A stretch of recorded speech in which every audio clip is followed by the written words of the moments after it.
Go. Sure. Now it worked. And let's see if the slideshow works. So I was going to mess with it here. Yeah, it seems to work.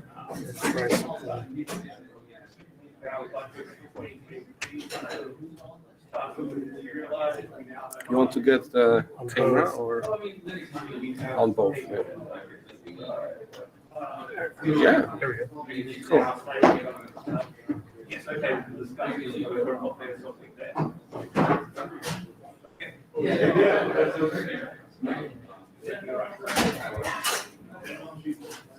And it even switches slides. So What's that? it switches slides. Oh, good. Okay. Yeah. Are you ready to? Sure, we can get everyone sitting.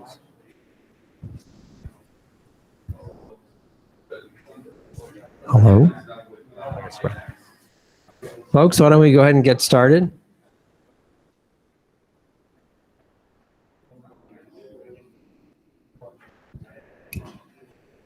Hello. Folks, why don't you go ahead and get seated and we will wrap up our technical sessions here. Can we get a confirmation that this mic works? I guess it does, because the icon is moving. So. Okay, so I'll just start, like ignoring the fact that people aren't sitting. I'll try to make my presentation shorter, just because we're massively behind schedule. So Antmicro is actually a software company. So what we're doing at a hardware conference, you could say. But obviously, in the previous days, software companies more or less bought hardware, which was just magically appearing on the market, and then you had to adapt your software to whatever was invented by the hardware people. That's, let's say, a simplification, but it was more or less like that for most of software engineers. Even when you were studying, you were like assuming that the hardware is just like it's progressing over time, it's Moore's law, but who does the mystical hardware? Nobody knows. You just program on it. Maybe you can be a kernel developer, so you have to figure it out, but still you get a fixed set of things and you have to adapt to it. But that's changing, and the problem is that software engineers like to basically move fast and break things, and that's the opposite of hardware, so to speak. So how can you develop new CPUs and at the same time develop software in a way that software engineers like? So the presentations, the title is about the MPW, but I will try to talk about that in a broader sense, let's say. So also I will give some concrete examples on how you can use that right now with other things, not just the MPW shuttles. But yeah, so that's what I just said, that chip making is typically very slow. So by the time you have your chip, let's say, designed and you even send it to a fab, there is months of waiting, and if you're lucky, it works. To even figure out it works, you have to bring it up. So people talk a lot like, oh, we got the chips, but we don't know yet if they work, or maybe they don't work because we can fix it. Maybe they don't work because they're dead and we'll have to do something to fix them. So software engineers have to wait or find some ways to go around it and be able to develop software while the hardware is not ready.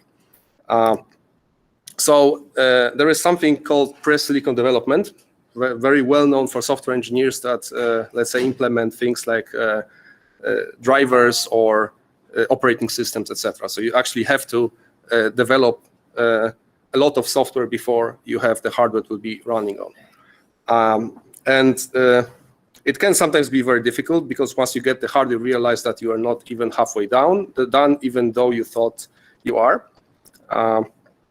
So at Antmicro, we're thinking how to fix that, and we have one project running with Google Research that Michael actually gave a talk yesterday, so it's recorded. But it's a flow where you actually, while you're developing the chip, all will be open source. Parts of it is already, parts of it will be open source soon. The idea is that while you're developing the chip, you're also developing the software, and then you're improving the chip. And then once you are happy with it, you tape it out. So actually the thing that you will tape out, it fits exactly with your software, which in this case is very specialized. So you actually want to do something very specific. So it's not a generic CPU like it typically was in the past, that you just got a CPU that can do anything and then you can write any software. But here you actually want to run as a specific workload, and you don't know yet what the workload will be, so you're implementing it and you're refining your CPU. So you have a theoretical candidate to produce, but you're not producing it. Instead, you're using simulators to figure out whether that's a good or a bad chip. And once you feel that's the right spot, let's say, so you make a tape out, and this way you can iterate quicker. Because the problem with physical chips is obviously that's taking a lot of time. So that's, let's say, one practical example of using such a flow. But yeah, to do that, you have to somehow find a way to simulate that. And the problem with simulation is that despite what Michael talked in the previous, let's say, couple talks ago, which feels like ages, Verilator is quite fast, but it's quite fast for gate-level simulation. So it's still super slow. For software engineers, this is ridiculous. It's as if you were compiling something and you had to come back 3 days later to get your binary. So by that time, you even forget your train of thoughts. That's very inconvenient for software development. So you have to find a way to both be able to get something that resembles your chip, because in the end you want to produce something real, but also something that can run your software in a way that you will get results quickly. So you have to somehow partition your design between gate-level simulation and behavioral simulation, something that behaves as your chip, but actually has some, let's say, trade-offs inside that you don't care as a software engineer. Or, for example, you will not care for it for the most of the time, and then once in a while you actually run, or in the background you run the full simulation, and you get the results in the end. So for that, so we were thinking about doing that for Sky 130. So obviously Sky 130 is a very good candidate because it's very well partitioned. It has you could say it has a system on chip. Like even if you had a blank design, it would ship as a CPU, right? So there is a RISC-V core, there is some SPI, UART, like a typical tiny microcontroller, and would be usable, right? And the idea of the program is to put your design in the user area. And the designs sometimes have nothing to do with the so-called management core, but there is the possibility to connect it to the bus, right? And if you design something like that, you will create effectively something that for software engineers it will be called a peripheral or a device that, for kernel developers, that's the thing where you will implement your drivers. So there is this special use case where you're extending this system on chip, which is an interesting example. So we looked at some of the applications that. So obviously there's a huge amount of designs, and some of them actually follow this idea. So they add a particular accelerator to the core. So they're not putting another core so that you have a core inside your core, but instead you just add the peripheral and you assume the RISC-V is just there. And the thing is, if you're designing this peripheral, you don't care about the RISC-V part. You're not really changing it, right? So you assume it will work. Like we know that in practice it might not be the case, but it's not the part that you are caring about. So you care about your IP, but you also want to run some software. So you have to, first of all, write the software to be able, once you get the chips, you will be able to run it. But you also want to maybe think how the IP should look like. So maybe while writing the software, you figure out how the API to your peripheral should look like, which, by the way, nowadays is very often not the case. We had a discussion over dinner on how sometimes IP are horrible for kernel developers. So kernel developers were sitting and talking about how IP is horrible to write drivers for. So this actually allows you to change the IP in a way that is not horrible, or at least it's your fault when it is, because you can design the software while you design the chip. And for that, you need tools, and we're using two tools. One is Renode. That's an open source project that Antmicro created, and that's a fast simulator that is a behavioral simulator. So it's not on a gate level, but it behaves as if it was a CPU that was in your ASIC. So for example, in this case, it can be a RISC-V. In practice, we have a lot of different architectures, and it's very easy to extend it. So the idea is that if you happen to pick something standard like RISC-V, you more or less get that off the shelf. If you want something custom, you have to create this behavioral model of your CPU. And then we obviously use Verilator for, oh, no, the slides are slow, but not as slow. You can use Verilator to basically simulate your IP. You have to obviously glue it together. So there is some magic going on. There is the peripheral that is running in Verilator and a wishbone layer, let's say, that glues the gate level wishbone to a, let's say, abstract wishbone API that Renode can talk to. And this way, from Renode perspective, we're just writing and reading on the bus, or there's an interrupt, or we want to maybe progress time so that the simulator can control the IP and talk to it. And from your part of the design, it feels as if there was a wishbone bus, and everything works as if you were simulating the whole design. So you can do all the things that Verilator allows you to do. You can gather waveforms, etc. But at the same time, you can run software at a reasonable speed that, let's say, resembles work with a real chip. So instead of starting a simulation waiting for first character to pop up, you can get a reasonable performance, even though part of the design is being simulated on the gate level. And depending on how complicated this design is, obviously, speed suffers. Now, you can obviously always take a faster computer. You can try to parallelize things. So there's like, because it's all simulated on a computer, you have some ways to speed it up.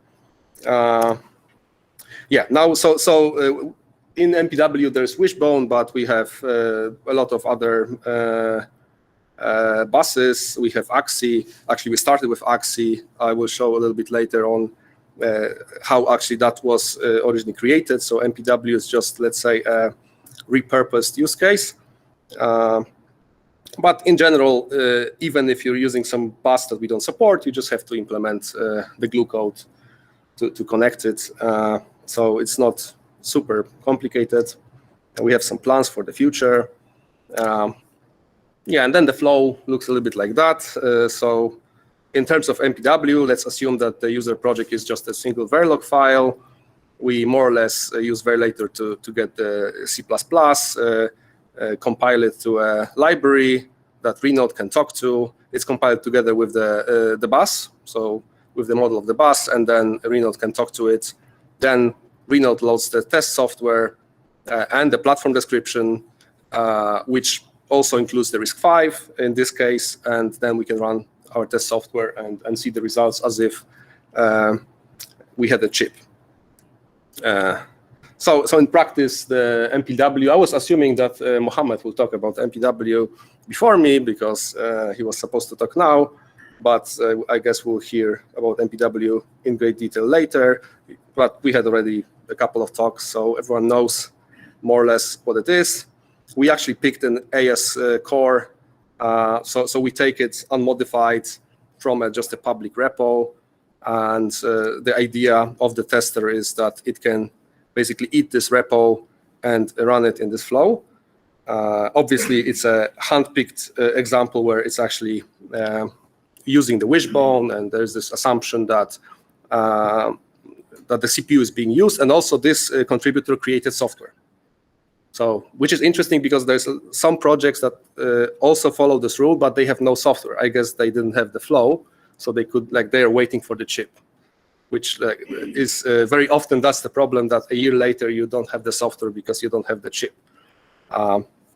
So we were able to actually verify and even prove that the software is correct. So, which is, I think, pretty cool for this particular design. It's all on GitHub, so it's possible to play with it.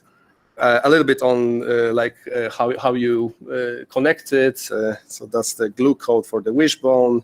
It's also on GitHub, so let's not maybe dive into that.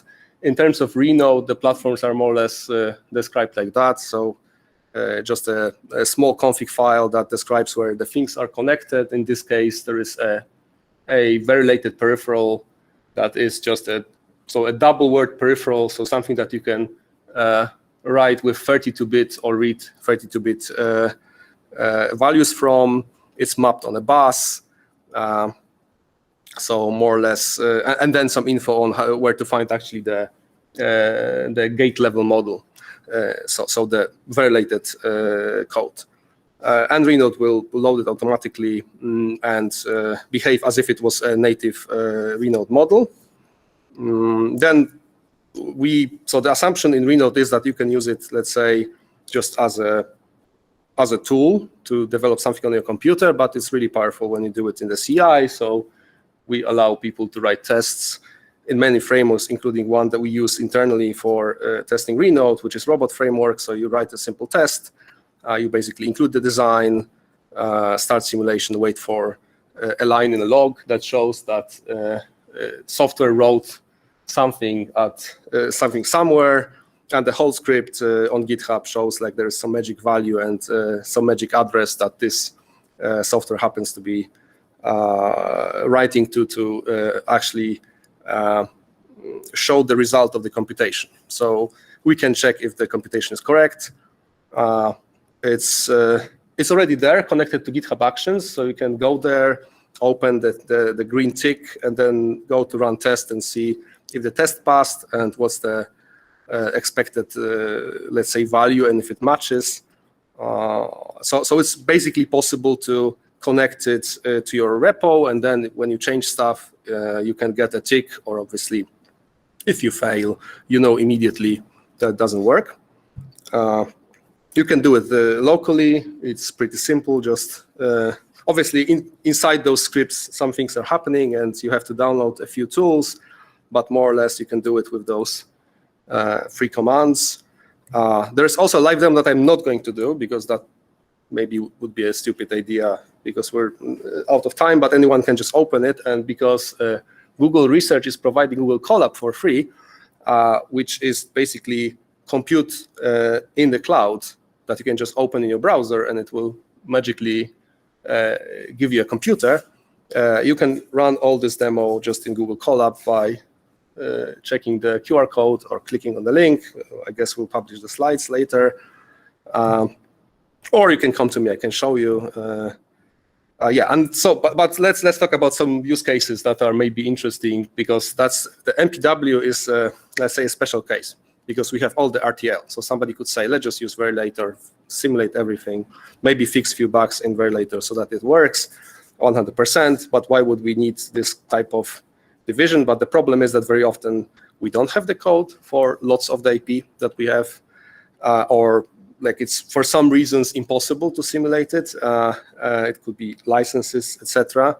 And this is also a place where we can use a simulator like that. So we can write a behavioral model of something we don't care, that we, let's say, buy, and it's pre-verified, and we know that's not the part we're changing. So we're not like, there are no knobs that we are playing with, but there's some other IP that we have and that we're working on that we want to test. So that's one use case, and I would say a quite popular one. And very often it's combined with the fact that the IP that we're using is also, let's say, very complex. It could be, I don't know, an ARM core that you bought, and you're just putting it in, and then you want to add your peripherals. So you're not actually customizing the ARM core, you're customizing the peripherals.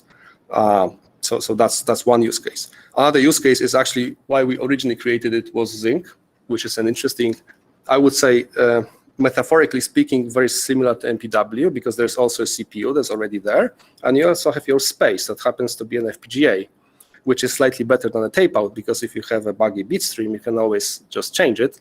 You can even do it on the fly, so it's like much better in terms of iteration. But still, if you're, for example, writing a DMA driver, and Zinc is actually, let's say, if you're doing something on Zinc, very often you will end up putting a lot of DMAs into it, moving data around, and doing some video processing, etc. If you dismantle a lot of cameras, you'll see this product inside. So you have to test this DMA somehow, and to test it, you have to boot a lot of software. So like there's a huge software stack that you have to that you don't change at all. You want to only test your DMA. So you have this layers of software that ideally would be able to test. You could, of course, in theory, just write bare metal software to test your DMA and say, yeah, it's great. Now let's give it to kernel developers. Now they'll re-implement it in Linux, and then there will be a bug, and people will just be saying, oh, it's those guys' fault. But here you can actually boot Linux, have this one DMA simulated in Verilator, test your driver, and find all the bugs, so iron out all the bugs, and then test it on real hardware when you are, let's say, more confident that at least on a digital level, it works. Because there is I would say there are bugs that are more tricky, but there's a lot of bugs, and I would say 95% of bugs are just normal bugs. It's not that your compiler is wrong or you made, there's a bug in the hardware. It's more like it's a problem with software, or it's some obvious problem that you just have to see, and to be able to see it, you have to be able to run it. So the reality is that's very simple in normal computers, but very hard in embedded. So that's why we've created it. I think MPW is very similar. So we actually have a DMA that we were verifying this way, and we fixed a lot of bugs. Like even when we're using it, there were some use cases where it turned out that when you do this or that, it doesn't work, or we open sourced it and then some other people started using it and they found even more ways to break it. So it's very interesting to see how many bugs you can have in an IP, which proves the point that it's important to test, and that such tools are really important. And I do think that in FPGA, probably contrary to ASIC design, because the price of making a mistake in ASIC is really high. And probably if somebody makes a stupid mistake, it will be swept under a rug. But in FPGAs, the quality of IP varies, because as long as it does the thing it's supposed to do, it's okay. So there's endless amount of SPI controllers and weird things that were only implemented because somebody had to talk to one chip. So it can only do this one chip, and it doesn't really work. And obviously, it's a good idea if you're doing it once, but then you end up having 10 SPI controllers. Because if it's not good enough, maybe even within the company, nobody will use it, because engineers will always say, oh, I can just re-implement it in a day, so no problem. So by being able to actually test it in an easy way, you might get better quality code that in the end other engineers will reuse. So you will have one controller instead of 10. So summing up, it's on GitHub. We want to enable it for all future MPW shuttle submissions, those at least that follow this pattern of something connected over a bus, so that people can write software, because this is, I think, currently kind of like a missing link. And also, it's very hard to figure out even what those projects do. Whereas if you could just run them before the chips are shipped, you could play even with those cars and see what they do, which I think would be very cool. There's maybe some ways this could be used that we don't see, so it would be great to talk and discuss. Hopefully, we can scale it up to also global foundries and other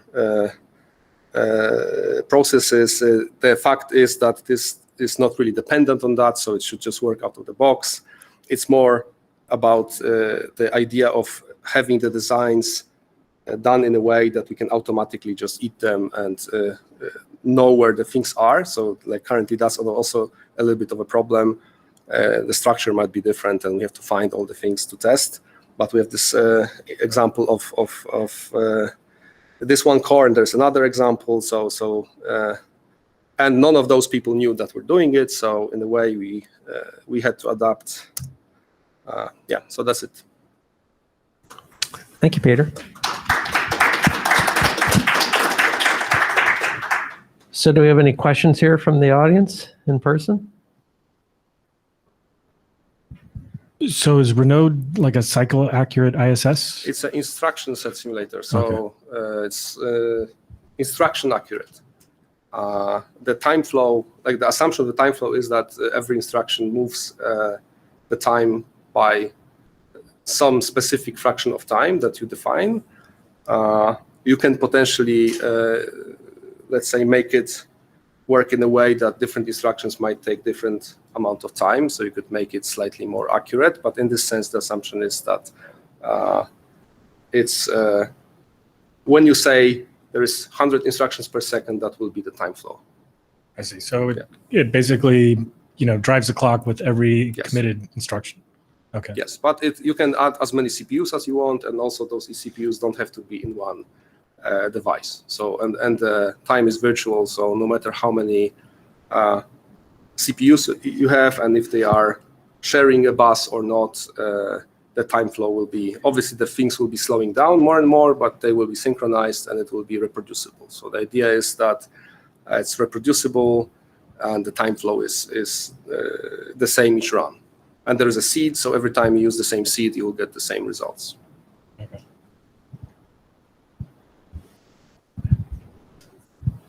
So I wonder a bit about Renode and System C, because when we are doing silicon software development, we typically get, in best case, we get System C models from vendors, and it would be really good to integrate this somehow. Is that on the roadmap? I would say it will be very similar to how Verilator is integrated, so that's doable.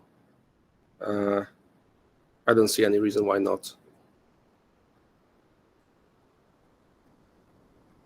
Questions?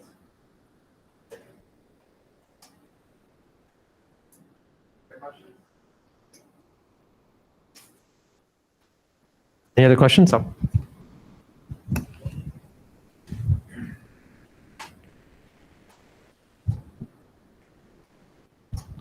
What level of detail does it get to? You mentioned like if you have several CPUs on a bus, does it get into arbitration if you have a certain latency requirement or starve out requirement? Does it get to that level of No. emulation or no? Or it's No, higher it's level? just about the time flow. So Okay.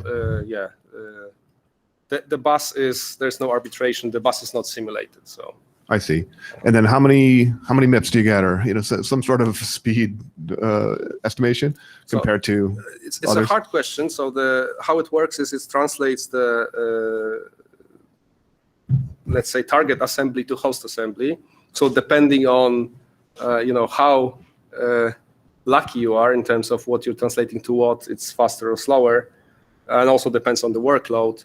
But you could, like, for let's say one machine on a normal computer, you could get let's say native performance for some kind of an embedded CPU, like couple hundred megahertz type.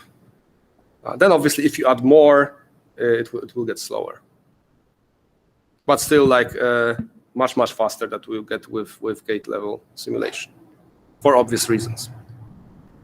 And with the CPU simulation, it's not in the presentation, obviously, because it's a little bit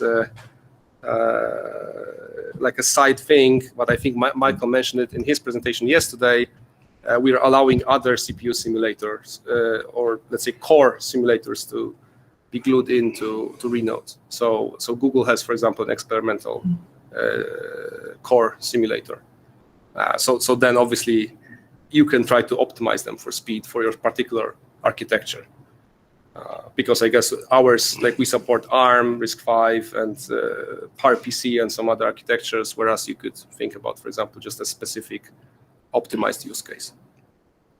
We have an experimental, for example, support for Dromaggio from Esperanto, just like to prove that we also can have an interpreter. And then, like, from Renode perspective, it just looks exactly the same, but we have to glue it to Renode. So there are some modifications that we're probably going to upstream. Hi, Michael. It's my understanding that Renode is very pluggable, and in things like the CFU playground, you've been able to, just add single opcodes and things like that to the simulator. Could you talk a little bit more about that? Yeah. So the idea of the whole simulator is that you can basically take a peripheral and then depend on it, add extra features. So you can basically, instead of every time you slightly modify something, you have to write from scratch, you just take, let's say, RISC-V, and then you can add more instructions on top of that. And you can do it, like, depending on the, let's say, expected speed, you can try to do it in C, but you can also, for example, do it in Python. So you can experiment really quickly, which we feel is very often more important. So it's more important that you can extend it quickly than squeeze out the performance, because that you can do later once you know that is the thing